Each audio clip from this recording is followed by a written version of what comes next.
NCAA Softball World Series presented by Capital One. If necessary, national semifinal winner-take-all goes to play for the national championship. The 7-seed Tennessee, the 2-seed Texas, the All-American seniors. One of them gets to stay, one of them has to head home. Getting ready to send the first team to the championship series. Longhorns and Lady Vols. The spotlight. She loves these moments. The farther you go, the brighter it becomes. You're in the championship or you're going home. We have to go out there and be ready for battle. Deep drive. Back it goes. And Tennessee walks it off. I was made to shine. Proven that we need to be here and we're going to win it all. Got her. The Texas Longhorns survive. Moments like these are made for stars like you. Lana Leach to make the diving catch. The championship is on the horizon. This moment, this pitch. Katie Stewart jacks one deep. The closer you come, the hotter it gets. This is the Women's College World Series. It's the 2026 NCAA Softball World Series presented by Capital One. Just a little while ago, the first meeting, Texas had to win it, and they did win it. They stave off elimination, beating Tennessee 5-2. Tegan Cavan coming on out of the bullpen to get the final out with the bases loaded and the game-winning run for the Lady Vols at the plate. So now we have one more. Texas and Tennessee for a spot in the championship.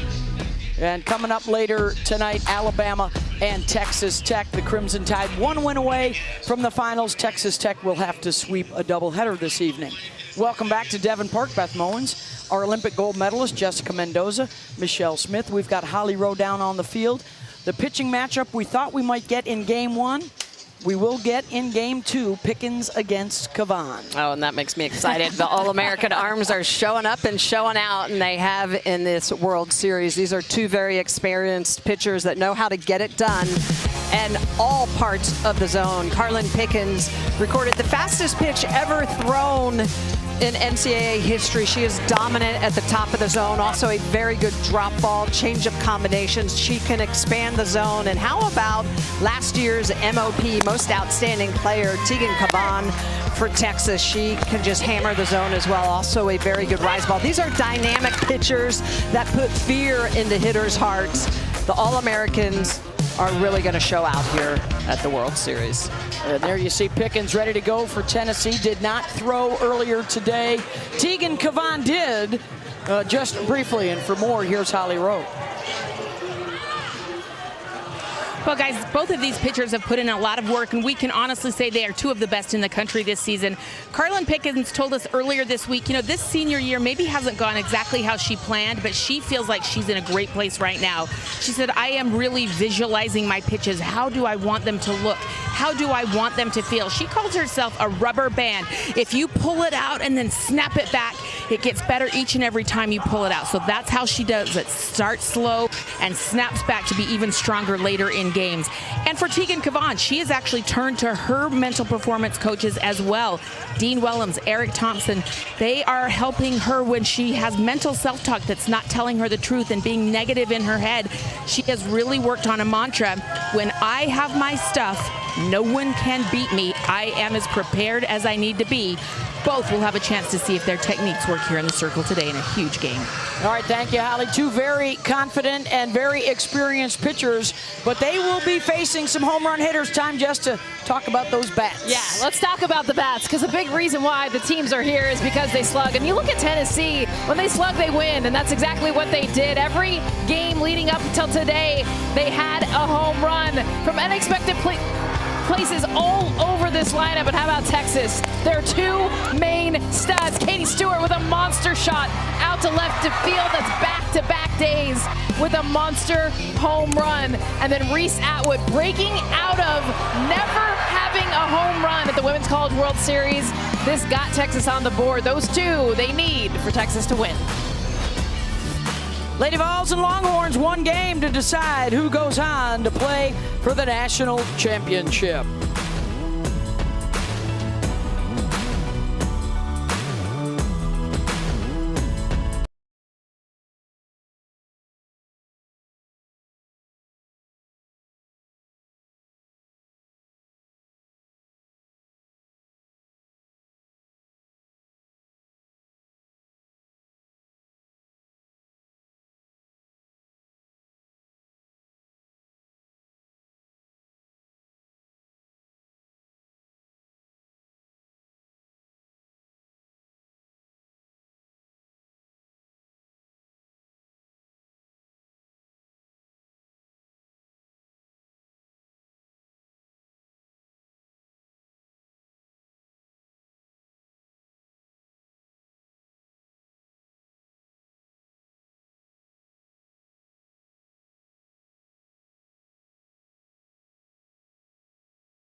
Brought to you by Capital One.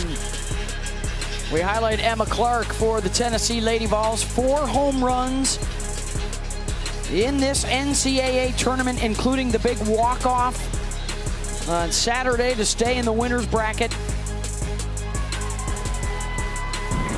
They hit a home run in their first 7 games of this postseason. Did not get one earlier today in the 5-2 loss to Texas. So it's Tegan Cavan, the junior out of West Des Moines, Iowa, 26-6 with a 2.40 ERA.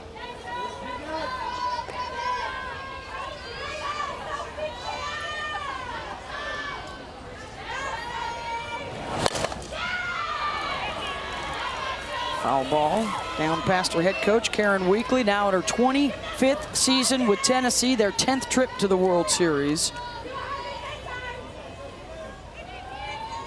They've been to the finals twice and come up just short.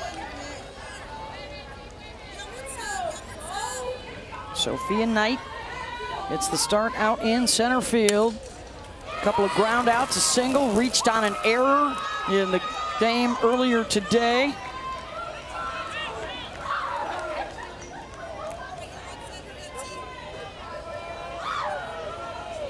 How do the Lady Vols respond from their first loss of this NCAA tournament? The momentum certainly would appear initially here to be in burnt orange. Ball's out. Texas comes in off of their 5th elimination game victory of the postseason. And one more elimination game win away from a 4th final in 5 years. For the defending champs, that's lifted out to left. And the catch made by Altmaier, 1 down. Well, you mentioned it, Beth. This game is all about momentum, and right now, Tegan Cavan hoping to keep it for Texas by using her pitches 70 miles an hour, drop ball, changeup at 60 miles an hour at this World Series against Tennessee. 4 strikeouts, 3 of them on the rise ball, 1 of them downstairs. She has been tough. She's hard throwing. She's got lots of experience, the most outstanding player last year. Really good vertical separation between that rise and drop, and will effectively mix speeds.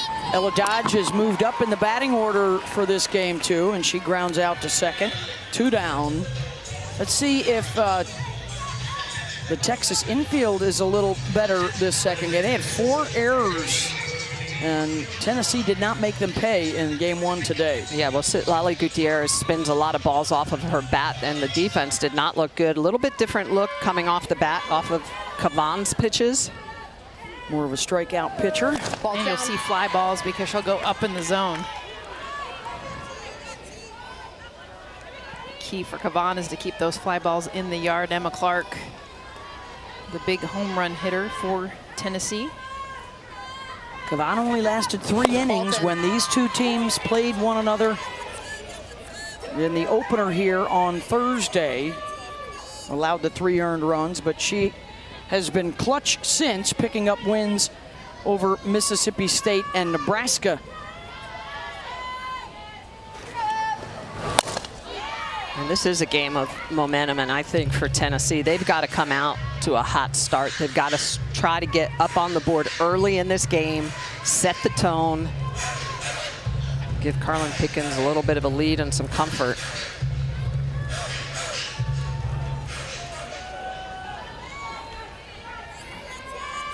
Two-one pitch from Tegan Kavan. Launched a long way, but foul. And that's the danger of being a rise ball pitcher and what these hitters can do. Emma Clark just early on that one, but 78 miles an hour off the bat.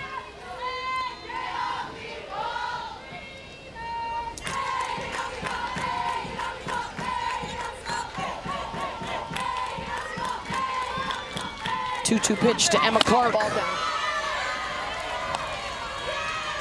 Megan Rabin is behind the plate today. Chelsea Clark, Robbie Guest, Brian Crochet on the bases.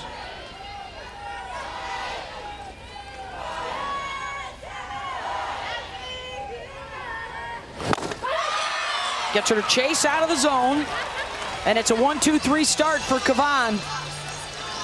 So Kavan keeps the momentum for the Longhorns, getting a nice first inning and closing it out with a strikeout on the drop ball, low and inside. Longhorns picking up the bats.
Brought to you by Capital One. And in the starting lineup, batting second is Katie Stewart. She and Reese Atwood both hit home runs in game 1 today. Couple of solo shots. Texas 20-2 on the season when they both go deep. And was that a big wake-up call for their offense with Stewart and Atwood getting after it? They will face the ace, Carlin Pickens, the senior for Tennessee. Pickens has been dominating throughout her entire career. The senior throws with great velocity. Look at that, 76 miles an hour, that rise ball at the top of the zone. How about the drop ball at the lower half of the zone and the changeup? She'll use those to all different quadrants on both sides of the plate. She will get you to swing and miss out. She will get you to chase out of the zone as well. So it's that drop and rise ball, top and bottom of the zone, but she really expands in the upper half of the zone with that rise ball. Look for her speeds to be in the mid-70s. 3 innings of work against Texas on Thursday. 4 hits, 2 earned runs as Caden Henry steps in. Caden is 1 for 8 in the 2 games against the Lady Vols here.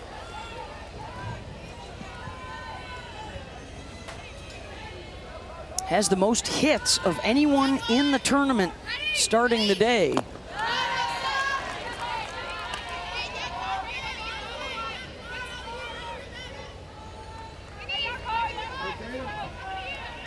Junior from Dickinson, Texas, was talking to us the other day about how adversity brings this team together, how these elimination games seem to really bond this group together. Had to win 2 in the Supers. They've already won 3 here at the World Series, and Henry strikes out. 1 down for Pickens.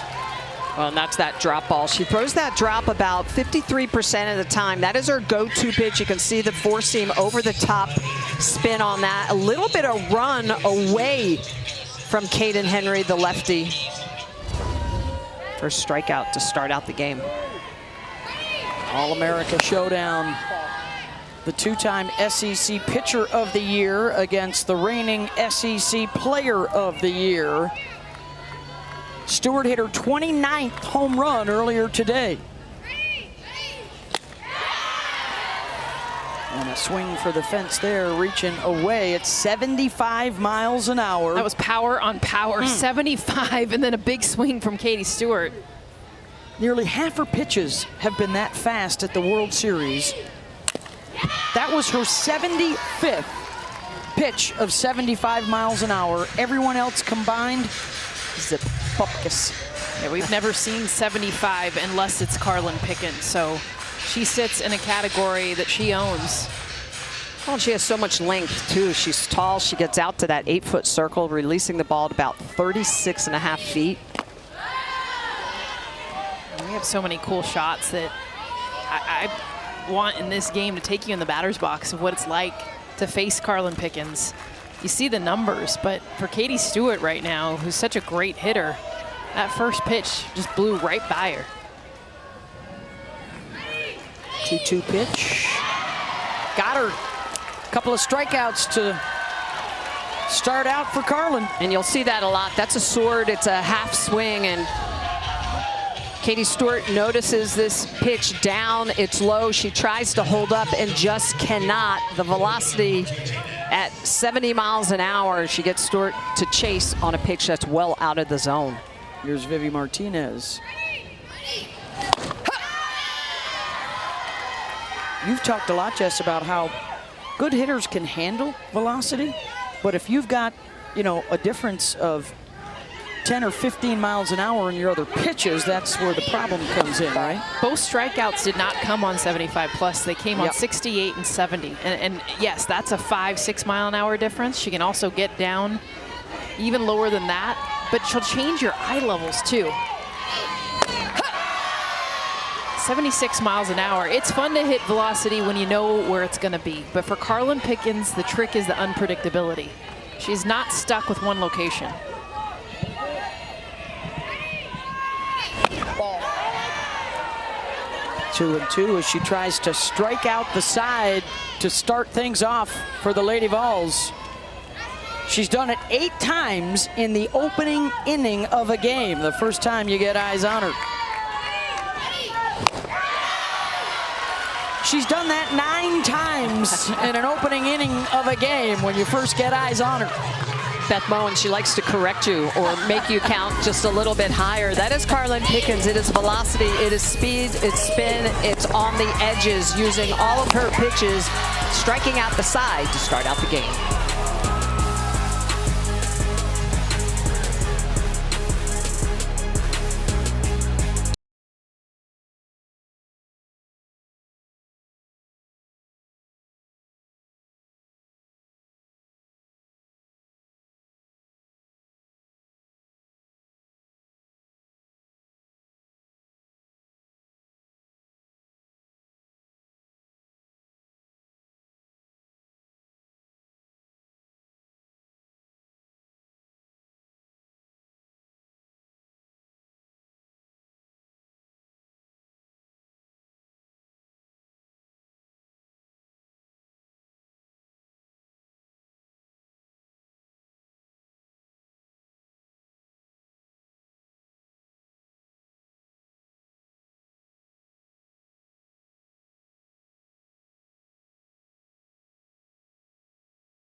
College World Series is presented by Capital One. What's in your wallet? And in part by Liberty Mutual Insurance. Only pay for what you need. Earlier today, this was the story and a must-win for Texas, and they did win. Katie Stewart with a home run. Tegan Cavan ends the game with the bases loaded and a strikeout looking. So here we are in the if necessary game. Now whoever wins this one is into the finals, where they would face either Alabama or Texas Tech. Those teams start their semifinals tonight, 7 Eastern on ESPN. 4, 5, and 6 to face Cavan. Here's Alana Leach.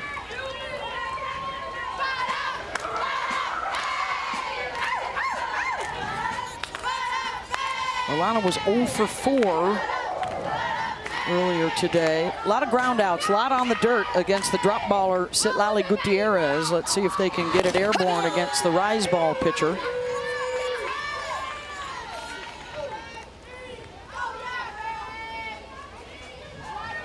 Not a whole lot of launch angle in game one. Hard to get those pitches elevated. Not here. We actually need, though, more launch against the drop. Less launch against Cavan and Pickens when they're throwing the ball up in the zone. There's the Leach paterfamilias with the split uni.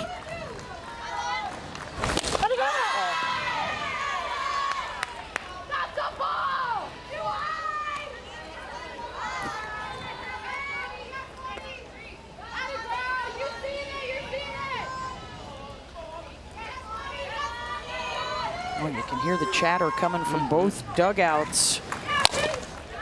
Need a little help to get going. Second game of the day in 90-degree heat, pushing 100. One down, and here is Elsa Morrison, who hit the 3-run home run off of Cavan on Thursday. This is a massive shot. Cavan coming up and in. That's the zone for Morrison. A beautiful job taking her deep. Big part of their win against Texas. Cavan will stick probably middle away. It's more of the blue zone, so you look at slug and a heat map, which is what these teams do when they're looking at their scouting reports. You want to stay away from the red, and for Elsa Morrison, that red is that entire inner half, low and high.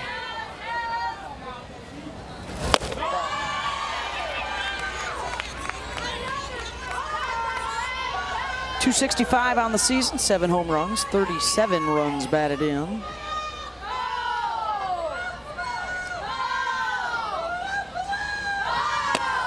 That home run she hit snapped Tegan Cavan's streak of 37 2/3 consecutive innings at the World Series without allowing an earned run. A World Series record that she carried through most of last year's tournament en route to MVP honors. Cavan mentioned after that game she wasn't sharp, she wasn't really herself, had worked from behind a little bit, and has since made adjustments and been good the rest of the series. Gets the swing and miss. 2 down, a couple of Ks for Cavan.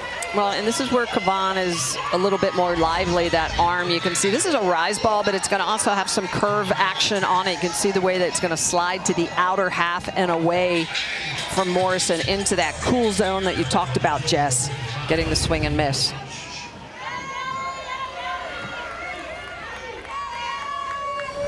Ball down.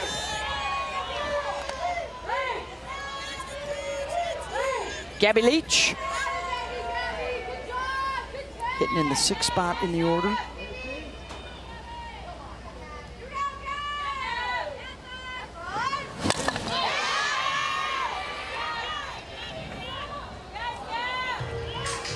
Both these sides know coming in with this pitcher's duel, you know, you're looking to manufacture something. Both teams committed errors earlier and miscues in the infield. You're looking to put a little pressure on the defense, get the ball in play, which is such a challenge. These are two of the best. This is why we're here. And why they're here. You get to go head to head. It's how you write it up. And we came in today wanting game one of this now doubleheader to be Pickens versus Cavan, and we get it here in game two.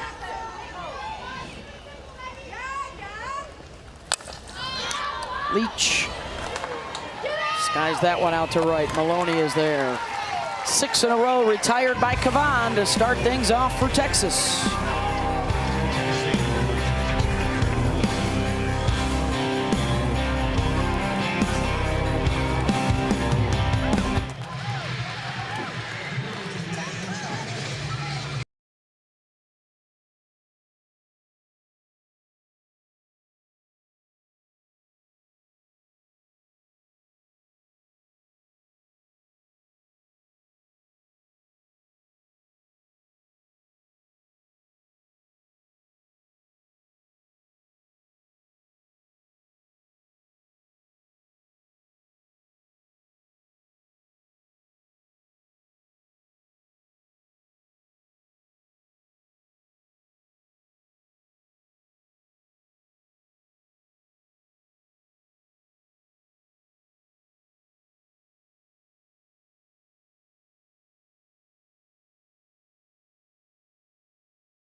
Carlin Pickens, one of the biggest superstars that we will see in the game today because of what she can do with the velocity and her height. 43 feet is a normal distance, but she is 6'1". And what does that mean? So not just where she's throwing for 43, but 7 feet. She gets to that top of the circle when she's releasing the ball. And oh, heck yeah, 79.4, that's 111 miles an hour equivalent. Yeah, 0.35 seconds. Go ahead at home, put your timer on. That's what these hitters have to work with. So let me take you inside the batter's box. Blow it by you. 3 straight strikeouts, Caden Henry, Katie Stewart, and Vivi Martinez. It is so hard to react at a pitch coming that hard. We've never seen it in the history of the sport. And that is what Pickens has done here when no other pitcher has thrown 75 plus the way she does. Striking out the side of the first, it's 4, 5, and 6, and the All-American matchup with Reese Atwood. These two will be teammates with Team USA this summer. Cavan also in that talent pool. And to quantify that, 0.3 of a second. That's like 100 to 400 milliseconds. It's the same thing. It's right in that range. That's a blink of an eye. That's how fast that is. And that's when the pitch. That's when the pitch gets to these hitters, yes. Smitty. So imagine when the hitter has to make a decision. It's even less than blink of an eye. That is why it is so difficult to hit her velocity, and so important that she also mixes that up. So I mean, sometimes you just get that front foot down and try and guess, hoping the ball hits the barrel. Not the barrel. Leanne, good. Let's check in with Holly. Well, guys, speaking of speed, I really vividly remember the first time somebody hit 73 in this circle on this field. It was Monica Abbott at Tennessee. So I reached out to Monica about Carlin Pickens' speed. More in a moment. And Monica said the highest she ever got regularly in college was 71, 73, but she did hit 77 in a Chicago Bandits game. But she said Carlin Pickens is way faster than me regularly and way better than me. And I said, not so, but we yes. love you, Monica. But I think that's really crazy that just a few years ago, we were dying of somebody hitting 73, yeah. and now Carlin is regularly in 75. It really is a huge innovation. Yeah, Monica was awfully good. Her innings pitched ridiculous. Strikeouts, ridiculous. She's played in the finals here. Will Carlin Pickens get a chance to do the same? Over that top rotation on the drop ball again. This one's a little more elevated, but it doesn't matter. Good is going to wave through this pitch on the outer half. Really good location on that last pitch. She has struck out 4 of the 5 hitters she's faced. She almost, on that drop, Smitty, it's like a curveball break plate. So do these righties. Not only is it going down, but it's also going away. Yeah. She's got a lot of run on her pitches, and most really good pitchers will. Their arms are electric.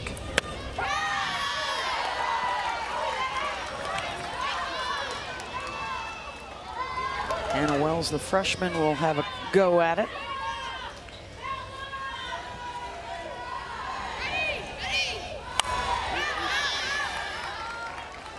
Of course, for Carlin, it's not just the season, it's her college career. This is it for her. She was the #1 draft pick in the AUSL Pro Draft. Think about that. With this senior class, you guys, she was 1-1. She was the top pick. 2 strikes. Nyjah Kennedy. I mean, you think about all the other players. Jordy Fromm. Ball's out. The Bruin Bombers. Megan Grant. Jordan Woolery. I mean, it's impressive. And it tells you a lot of what not only she is as a pitcher, but what she's meant to the sport. Yeah. You get her on your team, you're going to get a whole lot of fans as well. Total package. Ball. Full count here.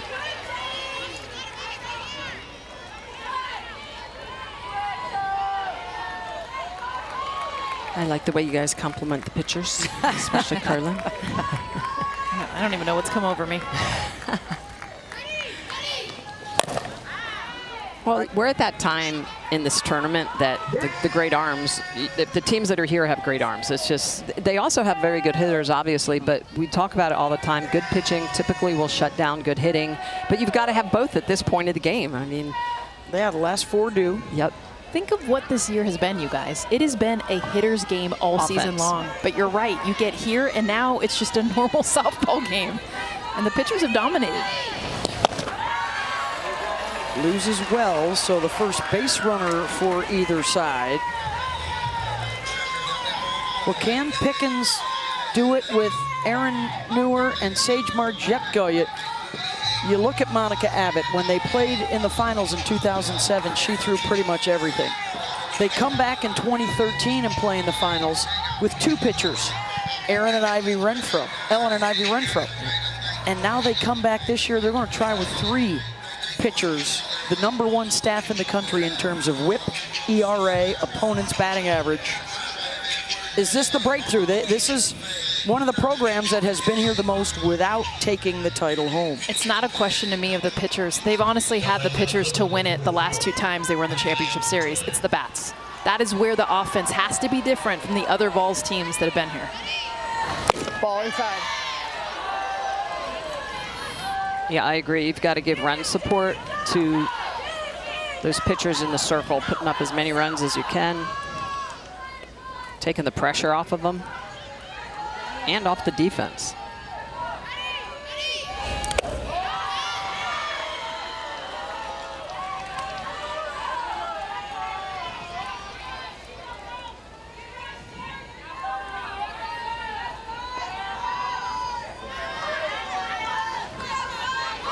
Here's Kaya Altmaier. Ball.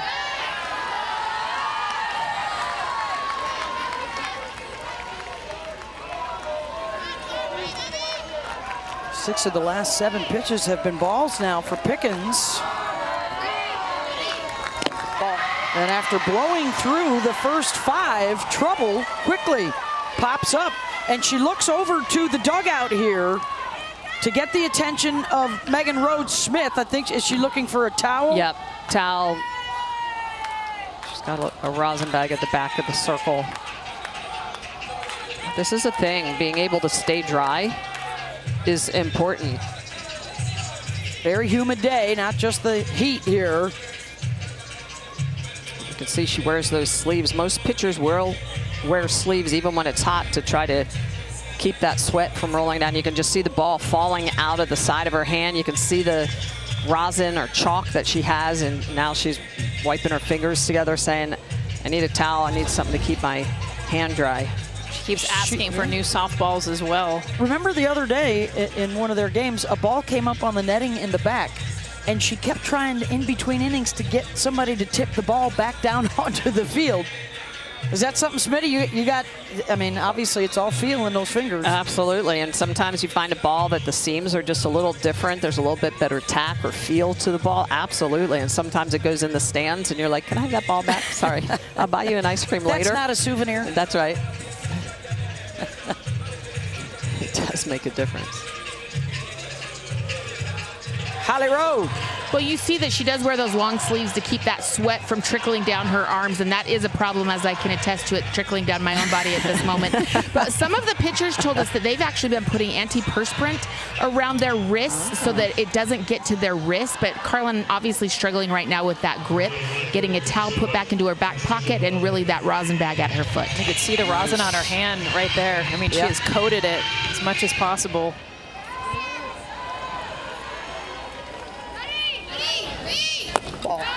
You guys have made up words here at the World Series. I'm going to make one. Holly Rowe just reported on sweaticate. Sweaticate At etiquette. the World Series. Sweaticate. Well, you can see the way that Carlin's arms are down between pitches. I used to stand and keep my throwing arm above my heart and keep it up so that the sweat could not roll down into my wrist or into my palm. Until then, I would grab it out of the ball out of my glove and then go. Smitty Sweaticate. That's right. Oh, wow. Carlin Pickens, the reaction. She thought she went on that last one, and you could tell how much she is living on every pitch right now. 2 balls, 1 strike. Oh, yeah. 9 of the last 11 have been balls. That one is in fair territory. No, they're going to say, I think they're going to say did it foul ball or it hit her foot? But Maloney saying it did not.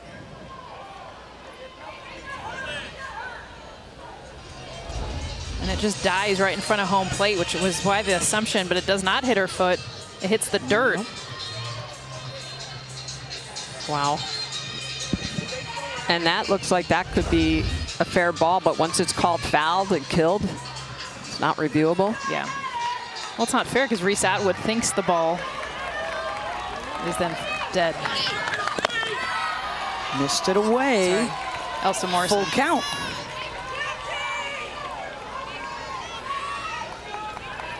Couple of walks with 2 outs. Wells and Altmaier aboard, and a chance here in the second inning for Texas.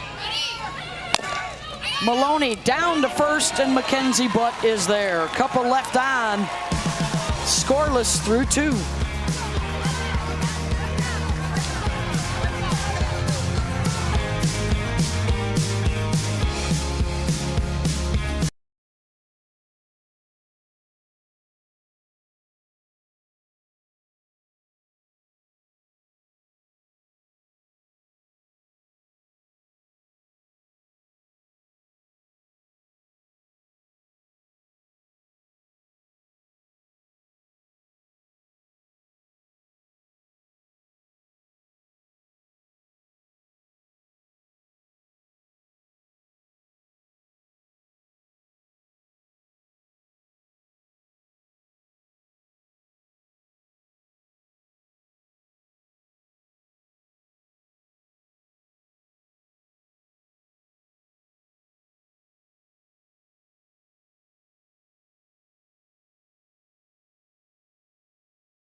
Really working the zone today, lower half. 53% of the time she works that drop ball. And Tegan Cavan also showing the magic in her arm.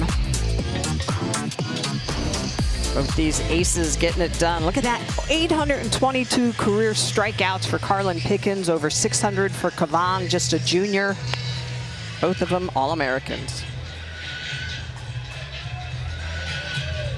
So it's Cavan back to work here in the top of the third. She's retired 6 straight with a couple K. Butt, Faw, and Holly do up.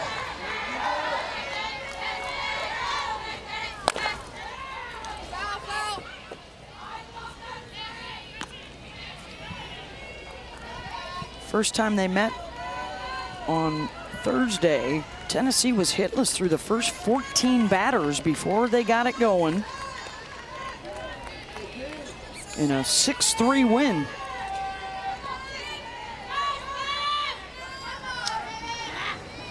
Ball's out.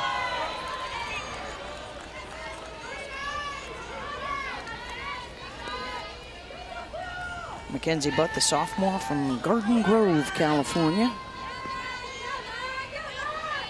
1 for 3 in the opener today. Singled and scored in the 7th. Tennessee lost 5-2. They had the game-winning run at the plate in the bottom of the 7th with a chance to walk it off with the bases loaded, and Cavan got a strikeout.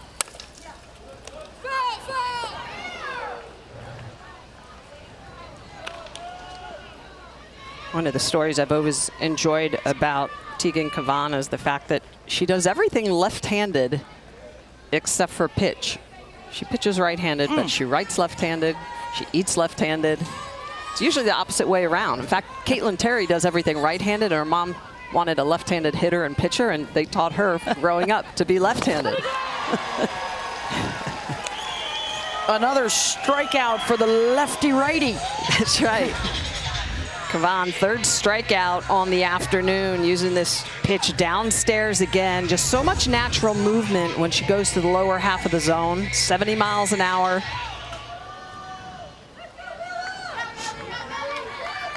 Gonna bring up Belfaw. How about Cavan? No sleeve, no rosin.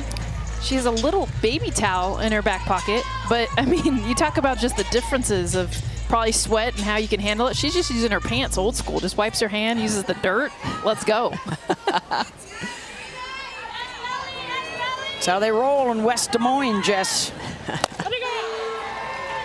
Same hometown of one Caitlin Clark.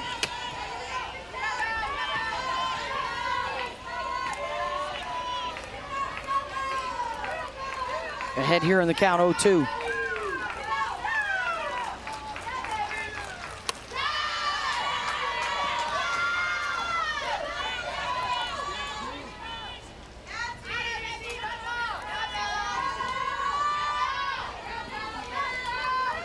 Junior out of Sugar Hill, Georgia.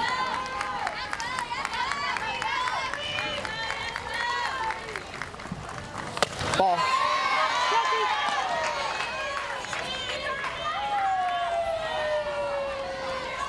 .206 on the season for Bella.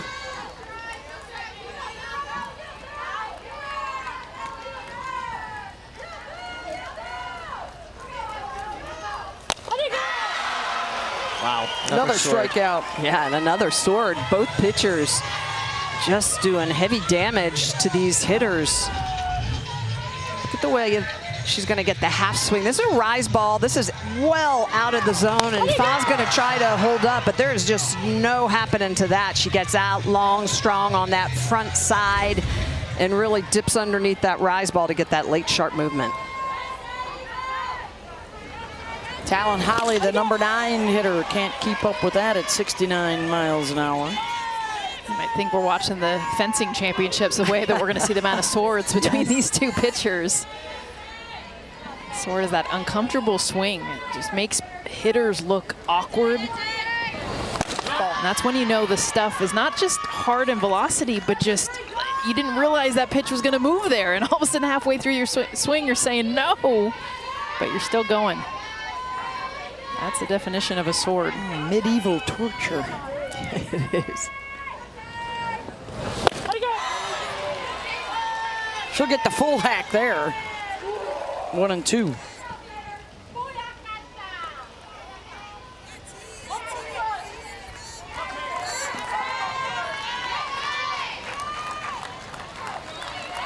Talon hit a home run in the win over Texas Tech.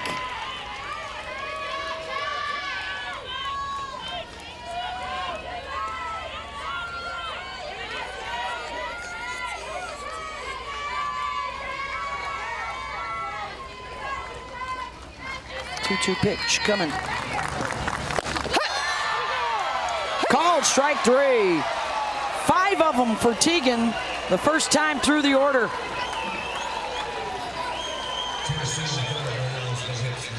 Teagan Gavana struck out 5 of the 9 batters she has faced, striking out the side in order here in the 3rd inning. The rise ball, the drop ball, and then looking on the inner half.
.111 miles an hour. This is what it looks like for the hitters in the batter's box and how much it blows by you. You try to think that you're going to get that front foot down. It's still late, and that's what we're seeing from these Texas hitters so far. 76 coming right by him as she continues to throw the hardest pitches we've ever seen here at the World Series. How about that? 16 to 37, 75 plus.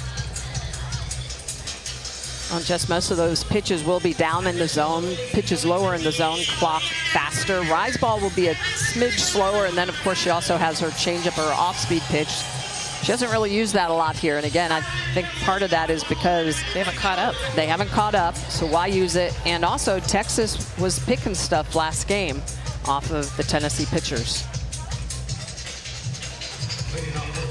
Remember, this Texas team, their bat pass, this is a drop ball hitting team. They hit drop balls really well. Pickens has been going to that pitch, but she's been by him. It's 9 and then the top of the order here for the Longhorns in the bottom of the 3rd. Winner is into the championship finals. The loser is out.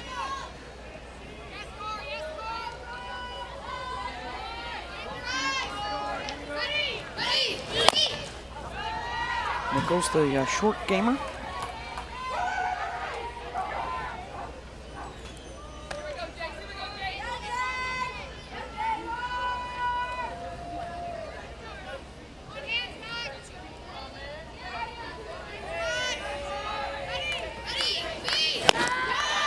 Swings through it.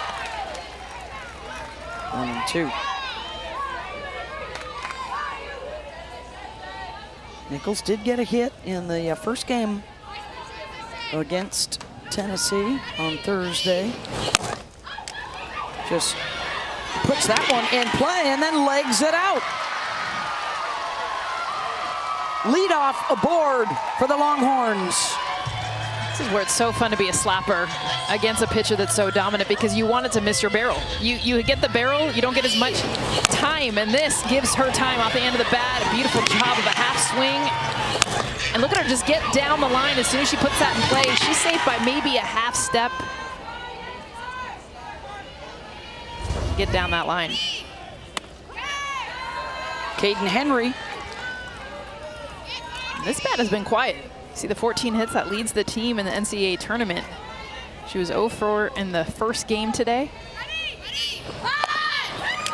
Drops down the bunt to push the runner, and she too is fast enough to beat it out.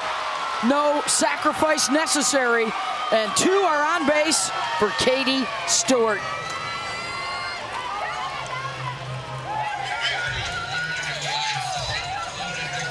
Couple tappers that went about 4 feet, and Stewart can hit it about 240 feet. Homered in the game earlier today.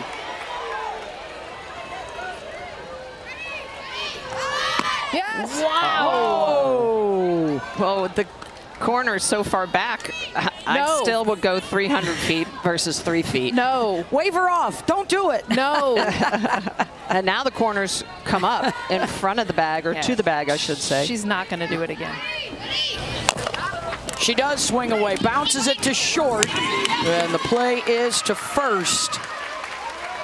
So a swinging sacrifice of sorts for Katie. I still think, though, you take away a strike. I know she didn't get the bunt down, but that put her 0-1 against Pickens. That puts her into a spot. Either way, she moves the runners. But you want her in a hitter's count where she can slug. So now it's Vivi Martinez, 2 in scoring position.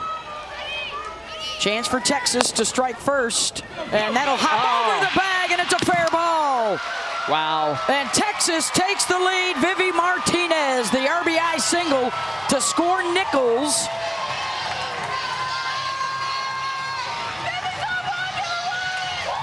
And this is all about understanding the defense. And Vivi Martinez, who is not a slapper, but look at where Ella Dodge is. And because she's in, she's able to use the ground over her head. So watch Ella Dodge continue to creep in. If she's in regular position that does not get over her head, perfect placement. That hit behind home plate to come back fair. That hit in the other batter's box. Yes, it did, and then came back in. Watch this where it goes down. I mean, that is as late as you can be and make contact. And get it over the bag. Runner on third here, and Reese Atwood will step in. Runner at first goes, the throw not in time, and a stolen base for Martinez, and that frees up Henry to come home.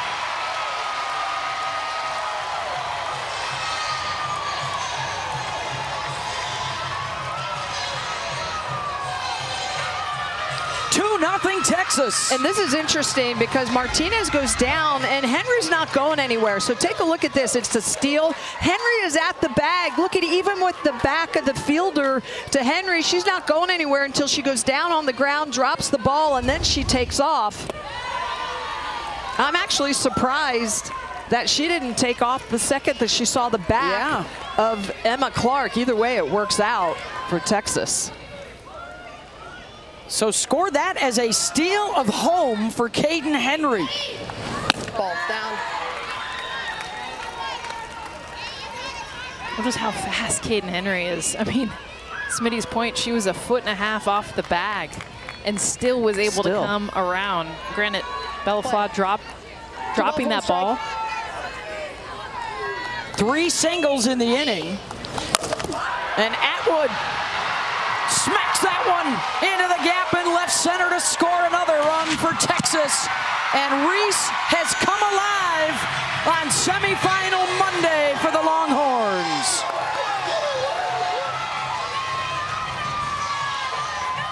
There she is. This is Reese Atwood that you know. Reese Atwood that takes a pitch coming into her hand, 74 miles an hour, keeps her hands tucked. Remember now, second time through the lineup, and guess what? They are on time. Atwood on time there, barrels up. Another run comes in for the Horns. And J.C. Nichols starting it again like she did yesterday off a Jordy ball, that 9-hole. Those infield singles. The 4th hit this inning off of Carlin Pickens. Okay, so we talk about 80 miles an hour. Well, that hit was 80 miles an hour. 65 is a hard hit. So that was 15 miles an hour above what is already considered a hard hit. She tattooed that ball. Well, Pickens is not mixing speeds at all, and Texas has figured out how to be on time. Another runner in scoring position for Leanne Good. There it is. That's actually an off speed at 65 miles an hour. Normal like change-up speed.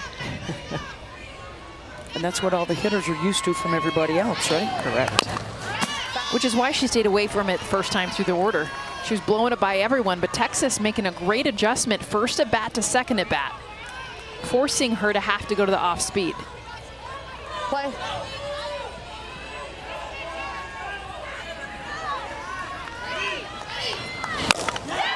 Good drills it out to center, and the catch is made by Knight. Atwood will have to hold, but another hard hit ball for Texas. 2 down.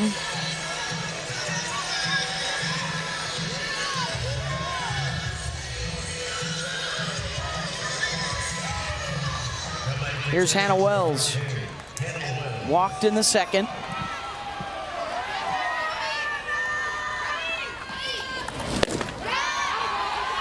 Boy, they are in attack mode too. A lot of first pitch swings.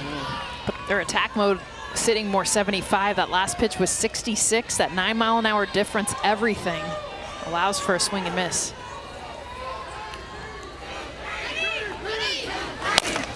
Wells, Oppo. Is it deep enough to score? Atwood, the throw to the plate is in time, and they got her. Outfield assist for Gabby Leach on the throw home.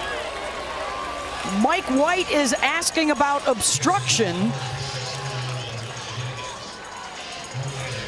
but the ball looked to be there well in advance of Atwood's approach.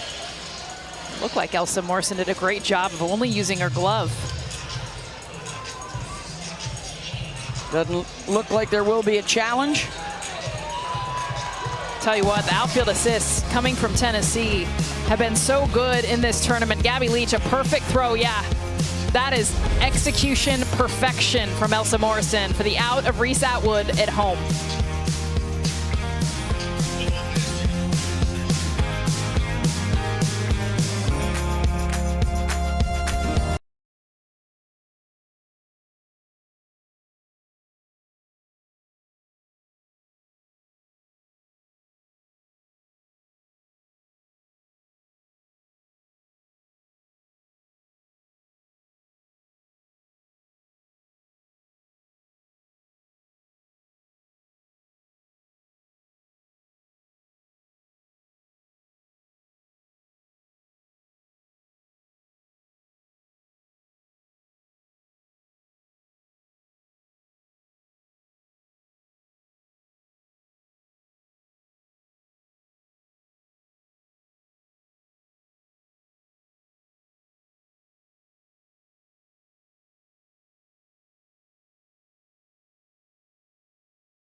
More semifinal action coming your way tonight on ESPN at 7 Eastern. Alabama 1 win away from the finals. Texas Tech will try and sweep a doubleheader. That is what Texas is looking to do. They won the first game against Tennessee, now up 3-0. That should be a doozy tonight. Likely to see Jocelyn Brisky, the SEC Pitcher of the Year in the circle against that potent Texas Tech offense. And then who does Jerry Glasgow start out with? Likely to see an appearance from Nigeri Kennedy regardless. It would be her 18th World Series appearance in the circle to set a new record, breaking a tie with Debbie Doom of UCLA, both with 17 apps. I mean, Nigeri here 4 years in a row. Amazing. 2 different teams. Yep, trying for the natty. This is the first time she'll have a legit offense. Get some run production and another arm with Caitlin Terry. Good. Sophia Knight will try and get something going against Tegan Cavan in Texas, down 3-0. RBI single for Vivi Martinez, the RBI double for Reese Atwood, and Caden Henry stole home.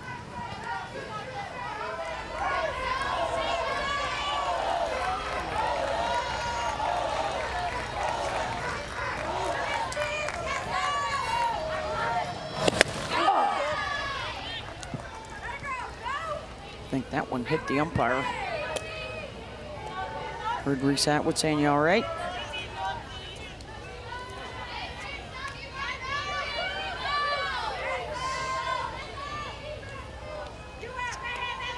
About 2 strikes. No hits off of Cavan, the first time through the batting order for Tennessee, with 5 strikeouts for Tegan. She just seems to relish this stage and the big moments. The emotion last year of beating Oklahoma on the day she lost her beloved grandmother. In their wins over Texas Tech head-to-head, she was the winner. Kennedy took the losses.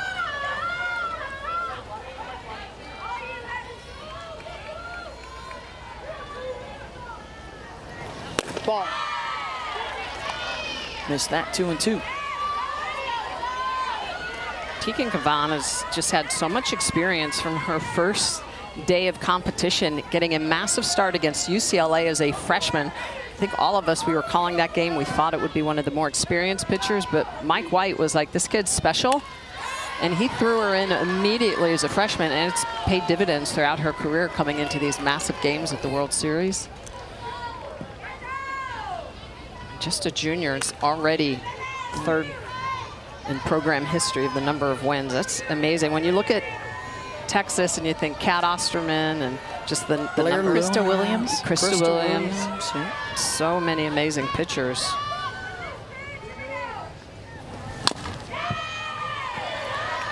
Comes inside on the hands. If they can reach the finals, they would look to be the 10th team to win back-to-back national championships. They would be the fifth team to reach the finals and win a title after losing game 1 here. Good block by Katie Stewart. What you got for us, Holly? Well, you may have heard of the very famous female athlete from West Des Moines, Iowa, Dowling Catholic. No, we are not talking about Caitlin Clark. We're talking about Tegan Cavan. Tegan actually grew up just a couple of blocks away from Caitlin Clark. They went to the same high school. Tegan did flirt with basketball just a little bit. We even have a photo of Caitlin coaching Tegan. I want to shout out their school secretary. She found these photos deep in their archives for me many years ago, and I always appreciate her. That's awesome. A couple of world-class athletes from the same neighborhood in Iowa. When you look at the body stature of a lot of elite pitchers, they're tall. They're 6 foot plus. They are basketball players as well. They look a little like you, Michelle Smith.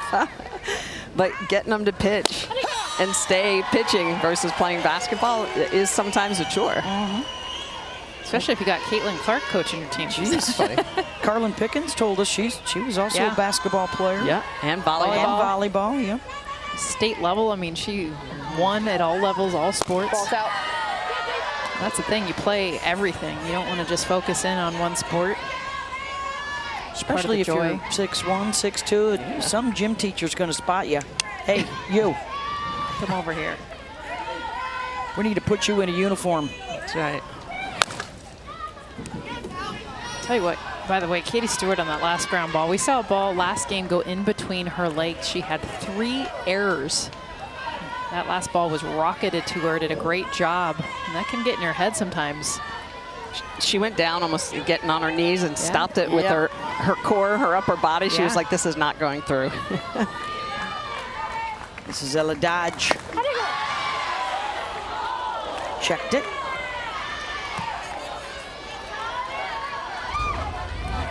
Nice job by Ella to keep that bat back. Oh, just back. See how that top hand is off. Split grip. Slices that and pops it up. 2 down.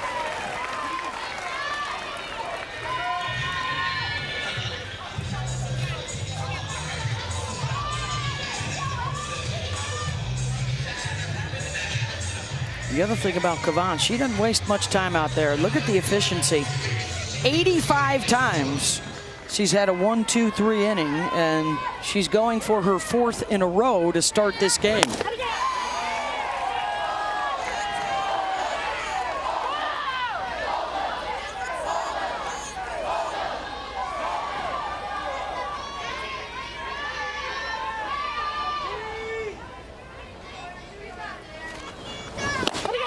Her teammate Citlali Gutierrez had a no-hitter into the 4th earlier today for Texas. And now Kavan making it really hard on these Tennessee hitters. It's the 3rd time we've seen this today. Craig Snyder having an in-at-bat chat with the hitters. It's just so unusual to have a coach, especially in the middle of an at-bat, call timeout, talk to them. You don't see it a lot in the sport. A lot of times you just want to trust that the batter can kind of make those adjustments, but Craig Snyder obviously seeing stuff to try to help his batter, Emma Clark, right now.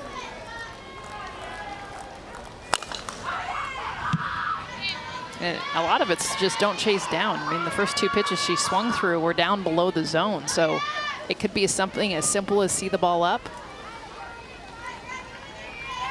And sometimes it's also breaking up the rhythm of the pitcher, trying to give your pitcher a little bit more rest. She retired everybody in order, so Pickens is not getting a lot of rest in between innings. Back up the middle. And the first hit and the first base runner for Tennessee. That one was a little too close to the belt.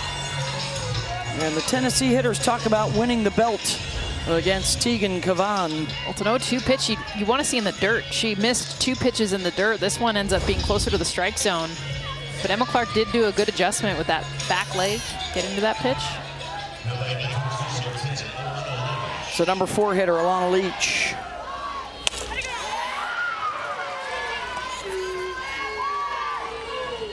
They're going to have to make some history to come back here because Texas has not relinquished a lead this season when leading by 3 runs into the 4th inning, which is the case right now. Beth, you mentioned winning the belt, which is Tennessee's offensive plan specifically for Tegan Kavan. And what that means is what you saw Alana Leach just do there. Take pitches that aren't at that waist level. So the waist level is what you want to win. That's what you hunt. And then when you get it, you mash it. But that is not winning the belt. It's above not only the belt, it's above the letters. It's losing the shoulders. Losing the collar. Oh, shoot. Beat me to it.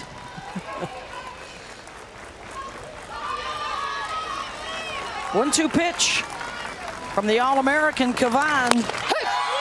Clips the corner for strikeout number 6.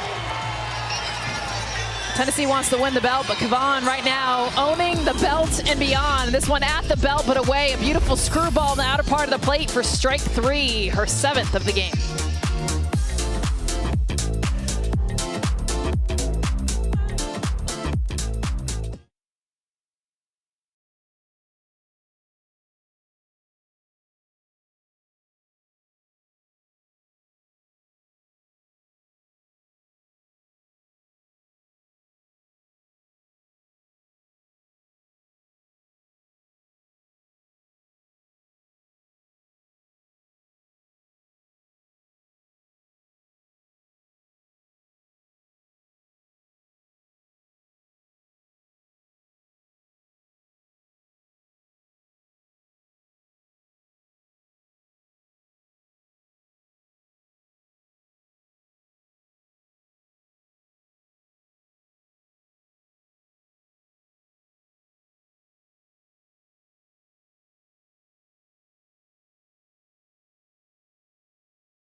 Coach Karen Weekly. And Coach, you wait to start Carlin Pickens until this game, and now she's run into some trouble. What's going on with her in the circle? Well, actually, I think she's done a pretty good job. They got the kind of swinging bunt sort of thing, and then we didn't get on that bunt, little chopper. That got it going for them, which is what they do. They've got speed. They've got people that can kind of play that short game, and then, squared up a couple. So it was just, things compounded that inning, but I like the way she's throwing. Talk to me about your batters, because you talked about winning the belt the first time around versus Texas, which you did. What do you see with your swings right now? Yeah, we're letting her take us out of the zone early in at bats. Either that, or then we get the pitch we want and we're taking it. And I think we're getting a little frustrated if we take something and then we're chasing. And we've just got to one pitch at a time. Every pitch we're in a yes, yes, yes mindset. Know what we're looking to hit and get after it. And if it's not there, we've got to let those balls go. Thank you, Coach. Thank you. All right, for the Tennessee Lady Volunteers, looking to break through for their first title. Oklahoma State's been here 12 times without winning it. Tennessee, this is their 10th try at it. And for Nebraska, 7 previous trips now becomes 8 with their elimination yesterday. Good news you're getting here over and over and over. Bad news, frustrating to be so close. Tennessee has played in the finals twice, 2007, 2013. Texas just got off that list last year in their 8th trip. And the same story for Mike White. It was also his 8th time at the World Series. 5 with Oregon, 3 with Texas. Altmaier drills that one center field and back at the base of the wall. The catch is made by Sophia Knight, 1 down. Well, the winner of this one gets tomorrow off, and then it's on to the championship finals, which begin Wednesday night, best 2 out of 3. Wednesday, Thursday, Friday, all 8 Eastern on ESPN. For more info, visit ncaa.com, your home for all your NCAA championships. A tapper back to Pickens, 2 out.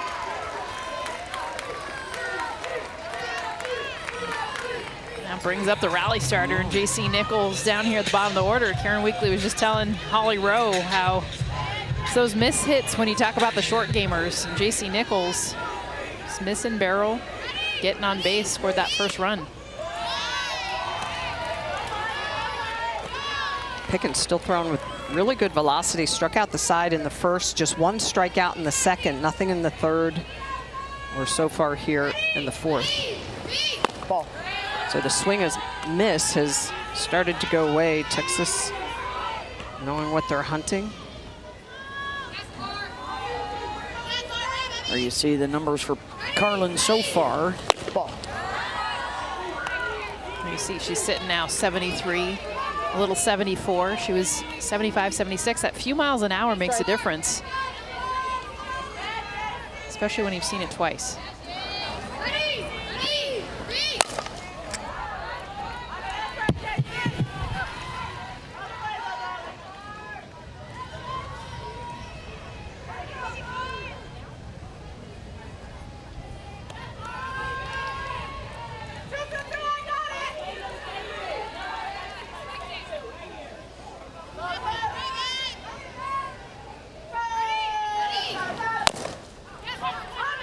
Right back to Pickens. And a 1-2-3-4, 3-0 Texas as we head to the 5th in the national semis.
from that right side, dealing against the right-handed hitters of Tennessee, working that drop ball down on the inner half. 4 of her 6 strikeouts are against the righties, all swinging.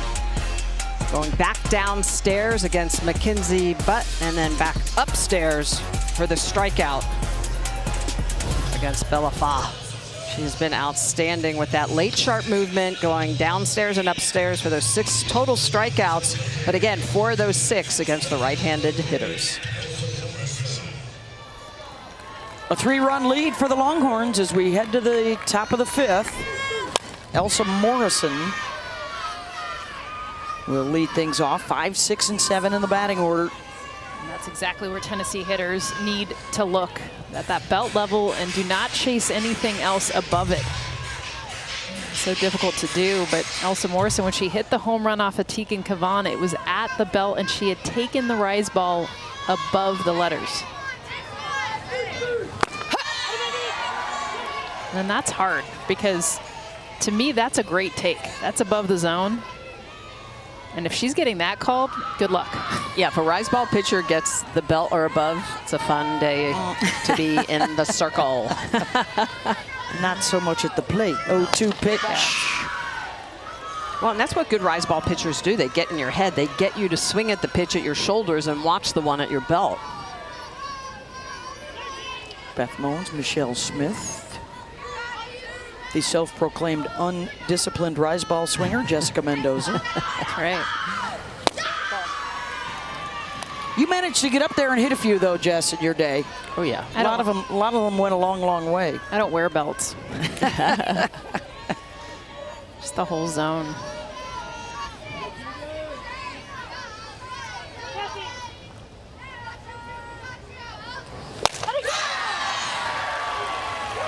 Strikeout number 7 for Kavan.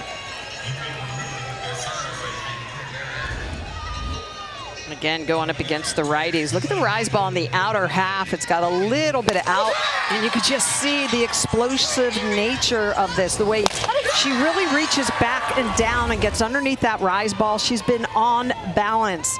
Earlier this year, she was off balance a little bit, and her rise ball was drifting out of the zone, so it was more like a screwball instead of getting underneath it as a rise ball. She has been on point, really steady, good mechanics, reaching back, getting underneath those pitches. So not as much tilt. Correct, exactly. Yeah, that's the one thing about a rise ball pitcher. Yes.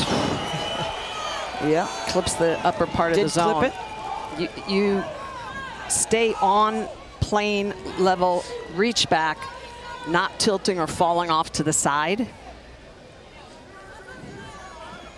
But it's tough to do because it can be very taxing on your legs.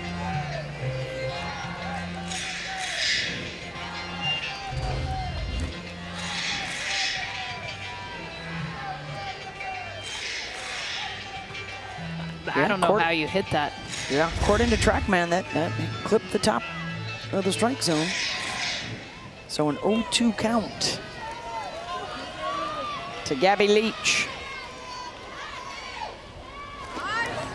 Oh, it's fun. We have TrackMan up here. We have True Media, all sorts of information coming in and making a difference on some of the analytics that we can share with the fans. True Media has been taking really good care of us.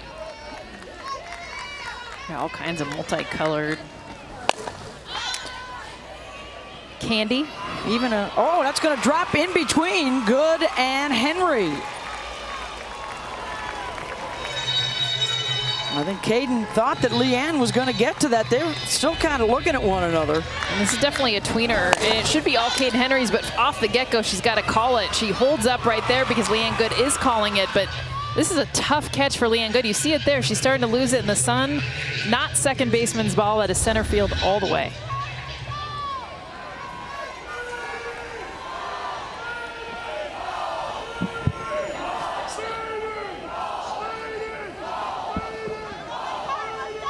So a base runner here for Tennessee, just the second of the game for them. That's ruled a single. And here's Mackenzie Butt. Strikeout victim her first time around.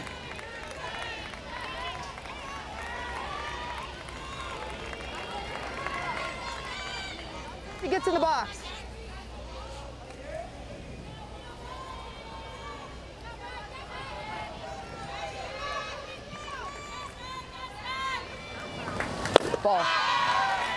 Missed it low. 1-1. Looking for a breakthrough moment. They have not been able to find one yet against Cavan.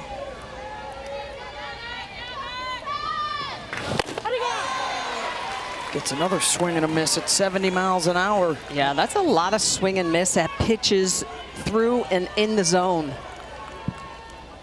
Yeah, you know the stuff is playing when you're going middle and getting the swing and miss.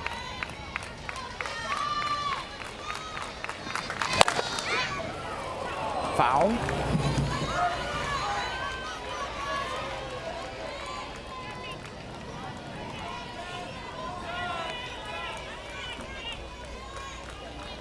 I think Cavan in this situation, especially after throwing that up and in rise ball, could go downstairs and away. Work that drop ball on the outer half after having her set up underneath the hands.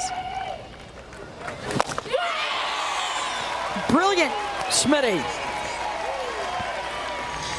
This is just late sharp movement. We talk about how good a rise ball, but how about this drop ball? Look at the tilt on that. So it's going to actually have a little bit of blend down.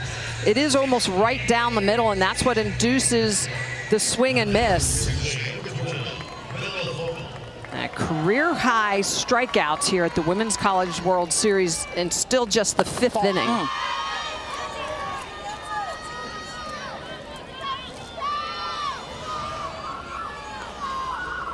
All 3 of the outs in the 3rd were strikeouts. All 3 of the outs in the 5th going to be the same.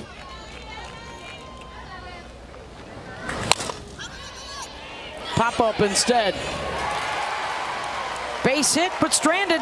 And it's 3-0 Texas.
Here with Mike White, and you are up 3-0 right now, Coach, in this game. But I want to start in the circle with Tegan Cavan.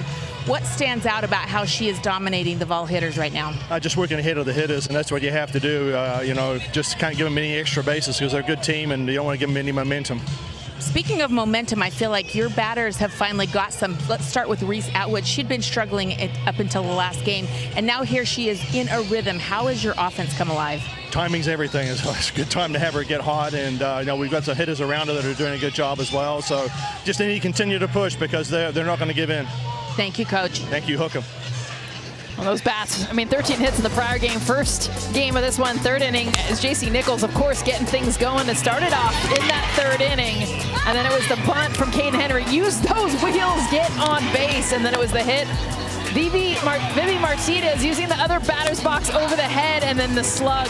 Reese Atwood, the double to score another run. This is Texas bats have come to life.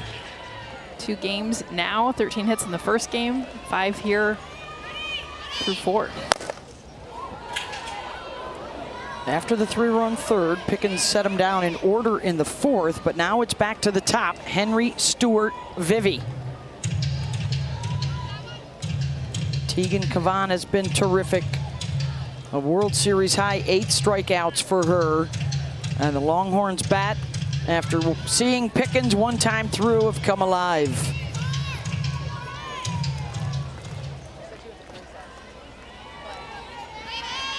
On a steamy day in Oklahoma City, these players have been out there working on 4 or 5 hours now with the 2 games.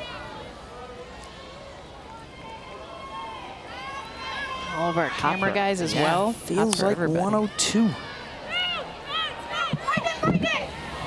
The fans, the cameramen, everybody. The booth folks up here. Holly Rowe down there in the field. Yeah. Actually, I was wondering, that last foul ball was like scorched over there. Everybody ducks for cover.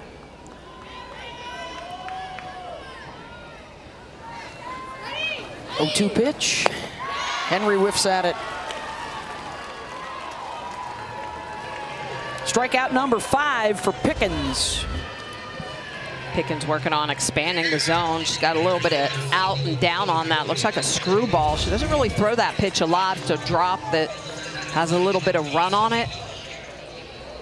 It's her first strikeout since the 2nd inning. And here's the All-American matchup with Katie Stewart. First pitch swinging, fouls it off. She's missed Katie's barrels so far. There's actually been only 2 barrels in this game, so even the 3 runs, but Karen Weekly talked about it. Pickens looking really good. It was kind of the miss hits that got the rally going for Texas. So far, Katie Stewart 0 for 2 against Pickens.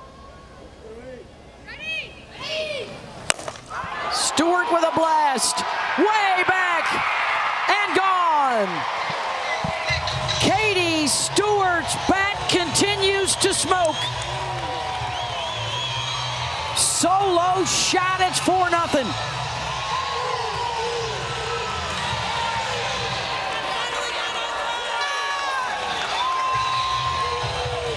Three games in a row now for Katie Stewart and the long ball. And we talked so much about her legs and her strength, and does a beautiful job on a pitch down in the zone. And watch this back leg. Looking to get down. She's already low enough, but that strength to get underneath a drop ball to launch it out of here. Always a monster shot off the bat of Katie Stewart. Number 30 on the season for Stewart as Martinez pops it up. And just the 14th of the year that Pickens has given up. It's a huge blast for Katie Stewart. This is just what the doctor ordered for Texas, with Stewart and Atwood coming alive. Inching closer to a doubleheader sweep to advance to try and defend their national championship.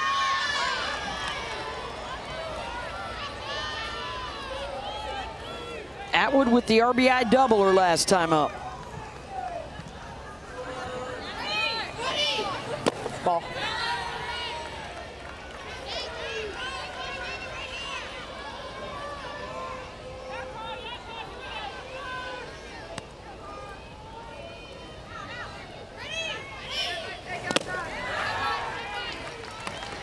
Down in the dirt.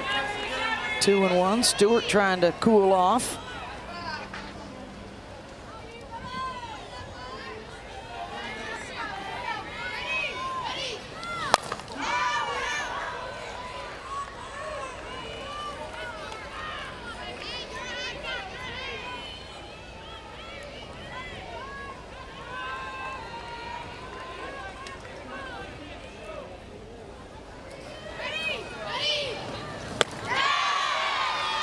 And gets the swing and miss and a strikeout to end the inning, but another run up on the board for the Longhorns. There had never been a 30 home run hitter until this season. Kendall Wells did it. Now Katie Stewart joins the 30 club with her 30th home run. Take a look at Carlin Pickens, 74 coming in, 74 going out. Stewart 3 games in a row with a long ball to add more to the Longhorns' lead.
And Tegan Caban is painting a masterpiece. Look at the way that she is going to frame the strike zone, lower part of the zone, upper part of the zone, the sword swings, the late sharp break. Tegan Caban with 8 strikeouts this afternoon against Tennessee. A World Series record for Caban with those 8 Ks. And how about this? Just 2 innings away from potentially moving in to having the most amount of shutouts in Texas history. There was hardly anything touching the plate in those 8 strikeouts. Kept everything away from the middle. At a 4-0 lead now into the 6th inning. As it stands, a Texas win sends them to the Champ Series. And when she throws it middle, Tennessee not swinging. That was the biggest goal. That first pitch right there was right down the middle of the plate. The reason you see those strikeouts is because Tennessee takes the ones middle and is chasing the ones outside the zone.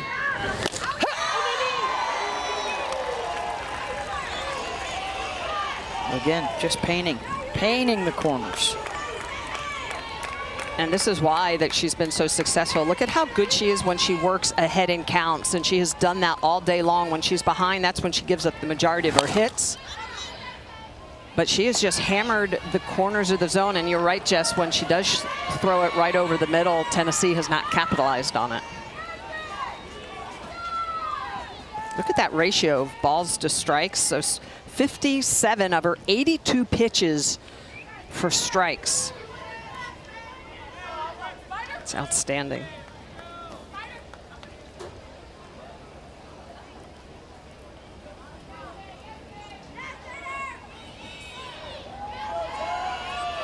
Big improvement for Tegan Caban. The adjustments from the first time she faced Tennessee to today, dominating right now. 8 strikeouts, no freebies, and only 2 base runners on 2 hits. So on the day, she and Sitlali, 12 innings of work, 7 hits, and 2 runs allowed. That's it. And Sit is now standing in the bullpen. Ball down. Well, and there's such a good mix. They complement each other so well. So Lally with that off speed and spin speed, and then Kavan with the great velocity and late sharp movement. Strikeout number 9, so a new career high for her in the World Series. Just great mechanics this afternoon. Pitch on the outer half. She's got that upward movement on it. 70 miles an hour, picking up her 9th strikeout of the game. Back to the top of the order, and time is starting to run short for Tennessee.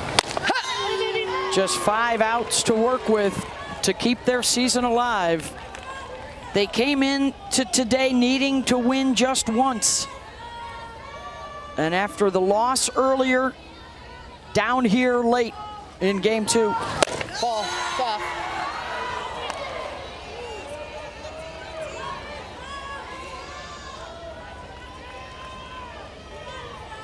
Emma Clark and Gabby Leach, singles.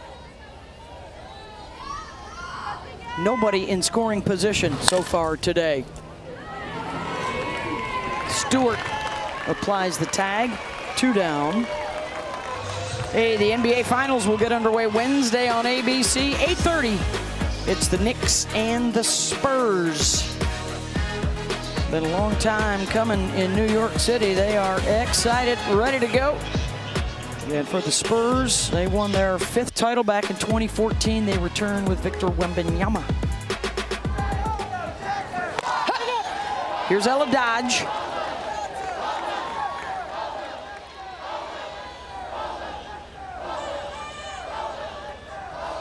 She's pesky if she can get on the bases. We saw that in the first game against Texas with her dodging dives. Dodge, duck, dip, dive, and dodge on the bases.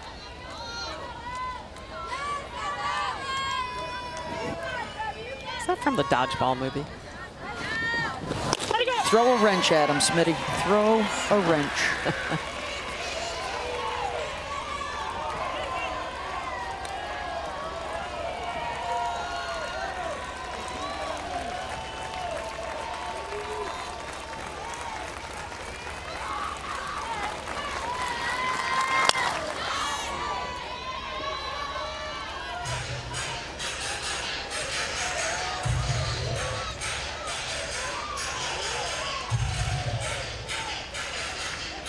Winner is into the finals against either Alabama or Texas Tech. What do you guys think tonight? Good games. Good matchups. Can't wait to watch it. I want to know if Vic Moten's going to get in. We haven't seen her in the World Series. They have 2 games to work with as well. So, off the base, and it bounces up, and it hits Stewart in the face.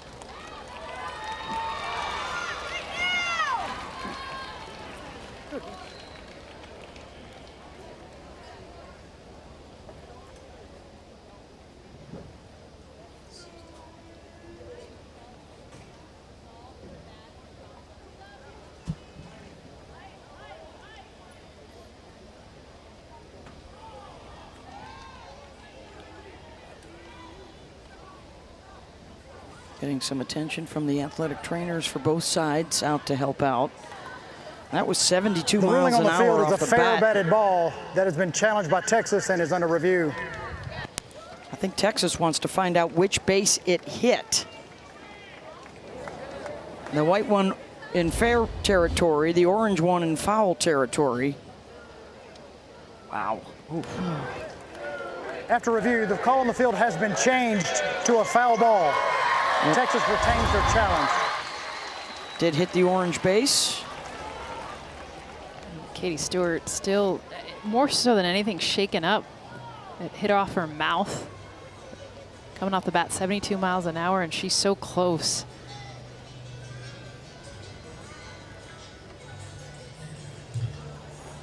Katie's one of the toughest players, too, so you know when she's literally trembling that it gave her a scare.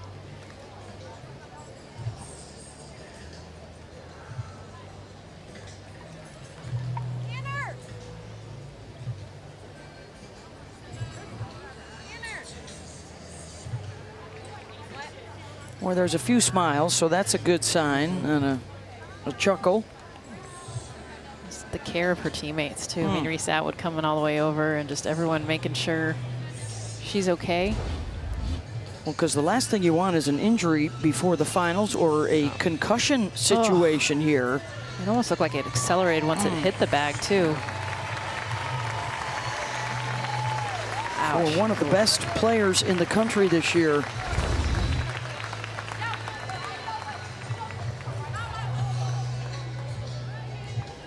She's going to come out. Yeah, she'll come out for a little more attention.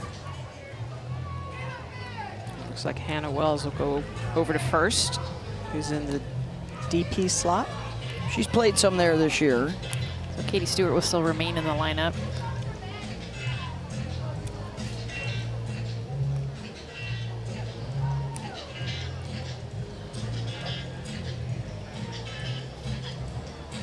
So with 2 outs, that is ruled a foul ball. So Dodge goes back to pick up a bat.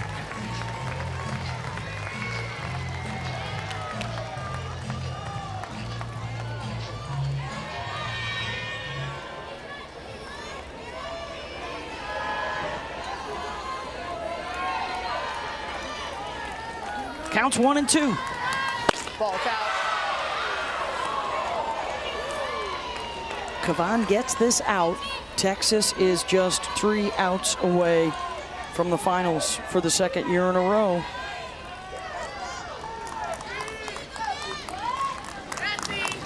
Ball's up.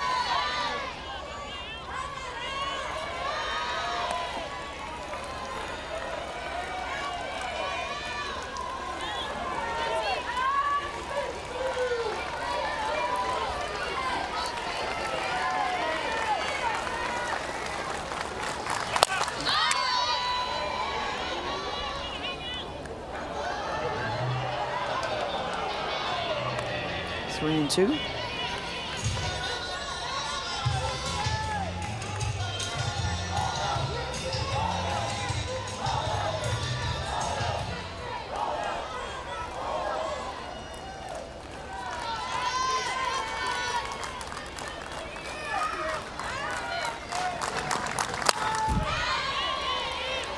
Dodge hanging right in there.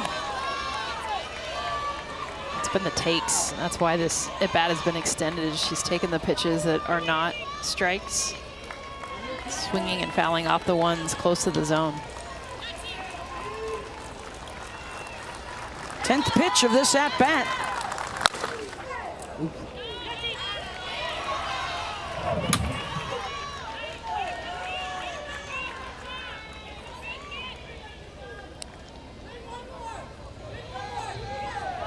Dodge just a sophomore. Just about everybody's back. Pickens the only regular in the lineup who is a senior. Aaron Newer, just a sophomore. Marjeko, a junior. And that'll be in play out to center. Henry is there. Nothing doing in the 6th for Tennessee. It's a 4-0 Texas lead. The NCAA Women's College World Series is presented by Capital One. What's in your wallet?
winner moving on to our championship finals. Coming up at 6:30 over on ESPN, we will get you set for our second semifinal of the day. Alabama needs one win. Texas Tech needs to win twice. But in this game, Tegan Cavan, no notes. Oh, she's incredible. Look at what she's been able to do. She's literally putting her team on her back and saying, I'm going to take you to the national championship. It's incredible. Coming into today's game, we were wondering, was she going to go more with the rise? Was she going to throw a little bit more drop? That drop has just been absolutely filthy. So difficult to make adjustments with. And how about the clutch hitting by Katie Stewart? Do hope that she is okay. Yeah, absolutely. Beth?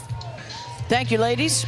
Yeah, Stewart took a bounce off of the base, and the ball came up and hit her in the face a little while ago. She came out of the game. She can re-enter, and a little Band-Aid on the chin. Looks like she's okay. Ball. If they do win this game in advance, they certainly want her in the lineup. One of the hottest hitters in the country the last 48 hours. Of course, there's only 6 teams in the country, but I mean, she hit 3 home runs. So there's been hot hitters everywhere else. Leanne Good will start things off 5, 6, and 7. Is this the last inning of work in the collegiate career of Carlin Pickens for Tennessee?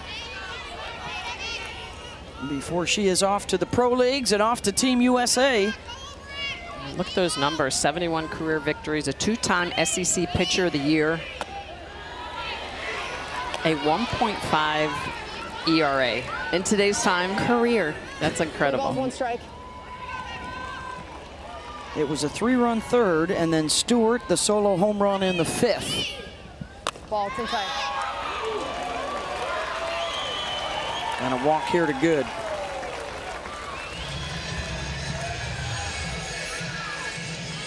Third walk of the game given up by Pickens. She said she wanted the responsibility in the circle to control the destiny of this team. She and Sage Margetko and Aaron Newer. A remarkable run for that trio in the circle, led by Pickens.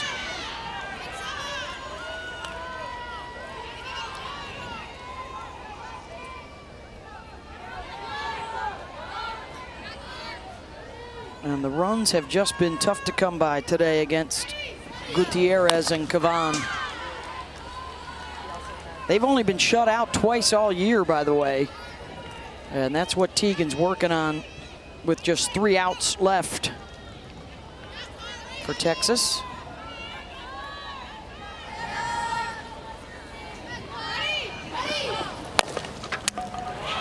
Ground ball will scoot deep into the dirt on the left side, and a couple on board for Texas.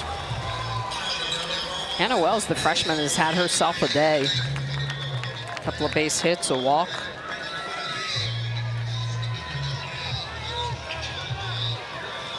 Adea Wallace on to run at first.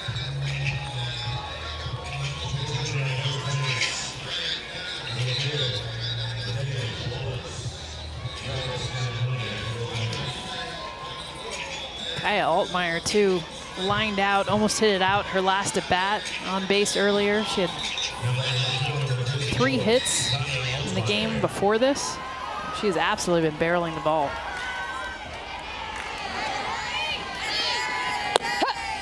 And it's interesting, we talked about this in the earlier game. Since Reese Atwood's home run in the 4th inning of that first game, it's like everybody's bat has come alive. So when people talk about hitting being contagious, this is it. Yes!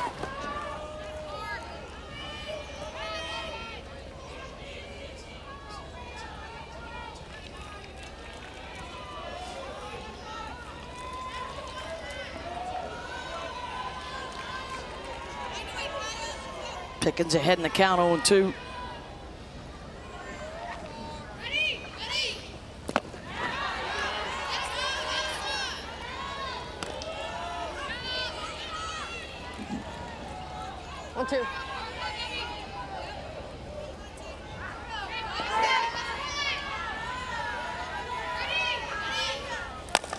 Altmaier snagged at third, diving grab by Dodge for the first out.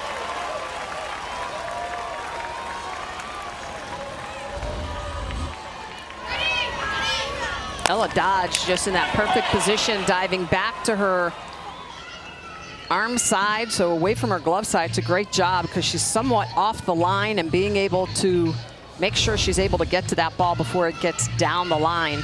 I always say with positioning, make sure that you are a dive length away from that line to be able to catch a ball just like that.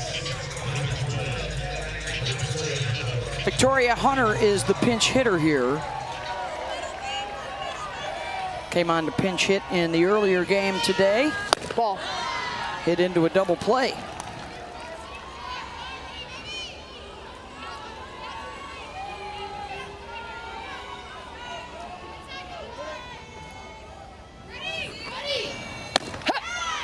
In for a strike, 1-1.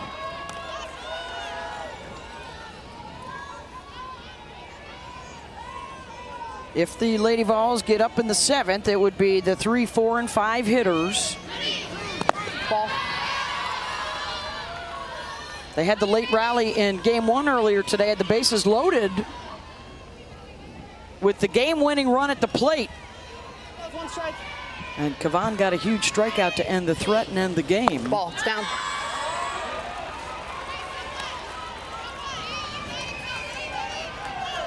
Teagan is not allowed a run in the 7th inning since April 20th.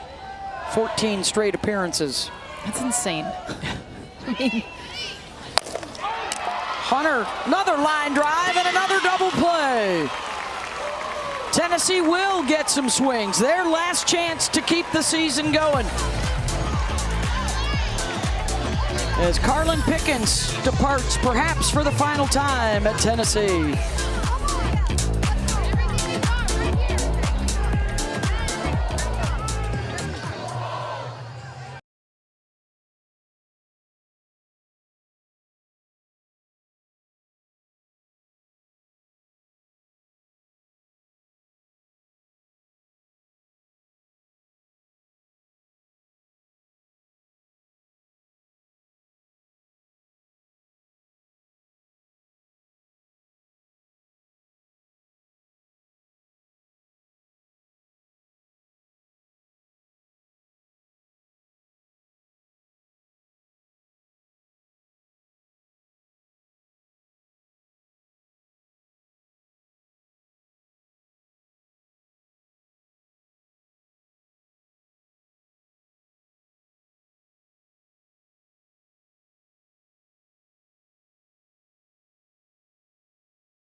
Out of the circle, but when she is in the circle, she has been fierce. That rise ball at the top of the zone, the drop ball, she has been chasing these Tennessee hitters throughout this entire game. The junior has been outstanding at this Women's College World Series. 9 strikeouts today, but look at her career here in Oklahoma City.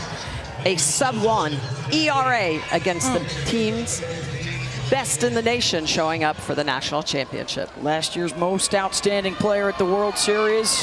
3 outs away from going back to the finals for the 3rd year in a row. And a date with either Alabama or Texas Tech. 3, 4, and 5 for the Lady Vols.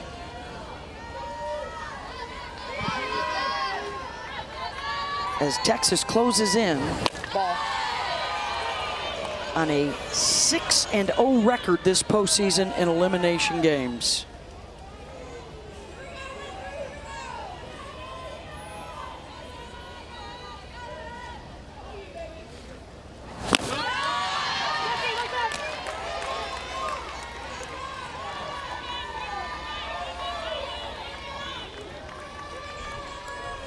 One strike. Kavan, a complete game win against Mississippi State. A complete game win against Nebraska. Beat Jordy Fromm head-to-head. Came on in relief to get the save in game 1 today. And now working on another complete game outing for the 3rd time in the World Series. I mean, no free passes. She's just been efficient with the 9 strikeouts. Pitch count barely over 100 here in the 7th. Ball. Just 1 run allowed in her last 21 innings.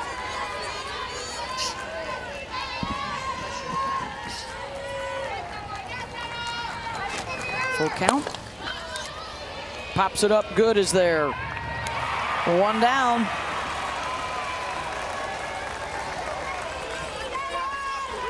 What's impressive as well today, she hasn't really even had to use her changeup a lot. I know. She threw 1 to Clark in that at-bat. Yep. But she hasn't needed it. She's been so efficient attacking the strike zone. 18 first pitch strikes right out the chute. You're immediately hitting from behind. And that, another one. Well, in the takes, I think that's what the consistency is, that we've not seen Tennessee swing at that first pitch when it's a strike. 0-1 to Alana Leach. 0-2. And on the season, Tennessee has had a first pitch swing rate of about 43%, and it has gone down tremendously in this postseason.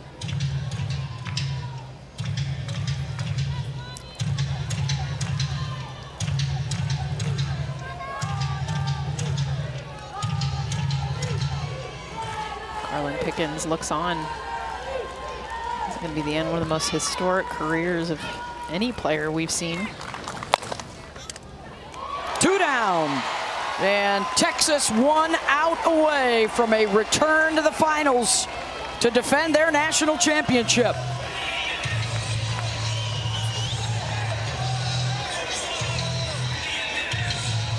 The hitter that helped get them the win Thursday against Texas, of course, would come out with 2 outs in the 7th to try to continue this season, continue the lineup. Ball. Last chance is Elsa Morrison. Just a couple of hits, just a couple of base runners today for Tennessee. That's been it against Teagan.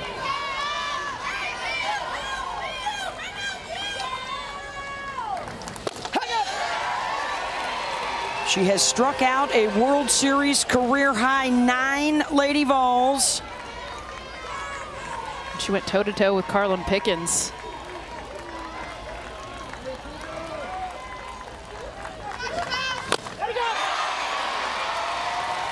One strike away.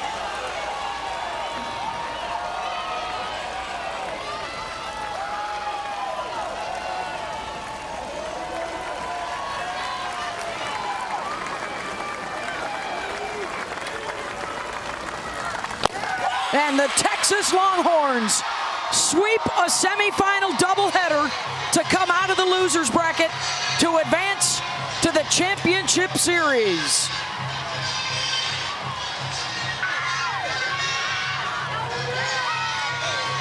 Strikeout number 10 caps off a masterful performance for Teagan Kavan as the career at Tennessee comes to an end for Carlin Pickens.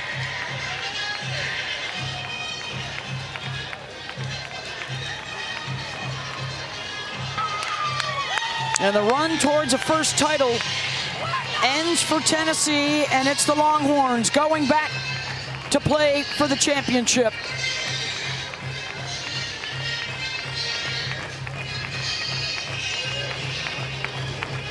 And for Karen Weekly, oh, so close yet again on a 10th trip to Oklahoma City.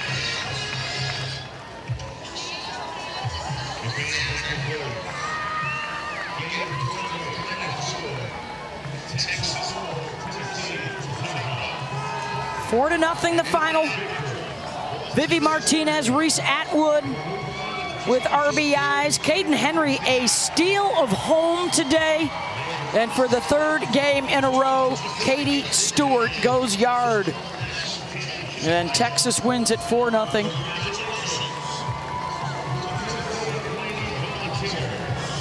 One of the greatest careers we will see. Carlin Pickens says goodbye to college softball, but we will see her more. And the one draft pick in the AUSL, Team USA, all of that. But for right now, never seen a pitcher throw harder, and honestly, a better teammate. Played with such joy and fierceness throughout her entire career. Tegan Cavan with those 10 strikeouts this afternoon. The rise ball just explosive at the top, the drop falling off the table. That battery of Tegan Cavan and Reese Atwood has been money here at the Women's College World Series for Mike White. The final out as Pickens watches. And the celebration for Texas as they are back into the finals as we send it down. The Capital One rewarding performance and the rewarding performer with Holly. Tegan, an unbelievable shutout from you. You now set the record for shutouts in Texas Longhorn history, but more importantly, onto the Champ Series. How did you find this within yourself today? I mean, I think it goes to Lali Gutierrez. I mean, if we don't get that first one and she doesn't give us a performance like that, we're not in this position. And so it's credit to her, our offense that came through all day.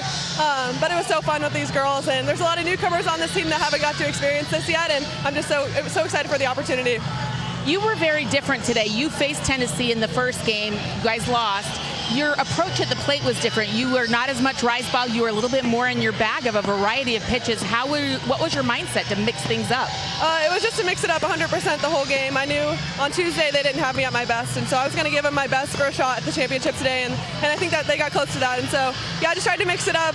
Coach PR called a great game, and so credit to her, too. There is something special about this team. I think this is the 6th elimination game you've won here in the postseason. Why does this team have this resilience inside? We just want another day with each other every single day. Yeah, we want to see each other the next day and the next day after that. And so we fought all year. We're going to fight here until we get it. And so. All right, we'll see you in the Champ Series. You have a chance to defend your national championship, Tegan. Thank you. Let's go. So the first team into the finals, Texas punches its ticket with a doubleheader sweep today of Tennessee, allowing just 2 runs in the 2 games. And that sets the stage for tonight on ESPN, 7 Eastern. Alabama, the 1 seed, and the Red Raiders of Texas Tech. For our entire crew, we will see you in the Champ Series on Wednesday night, and Texas will be there too.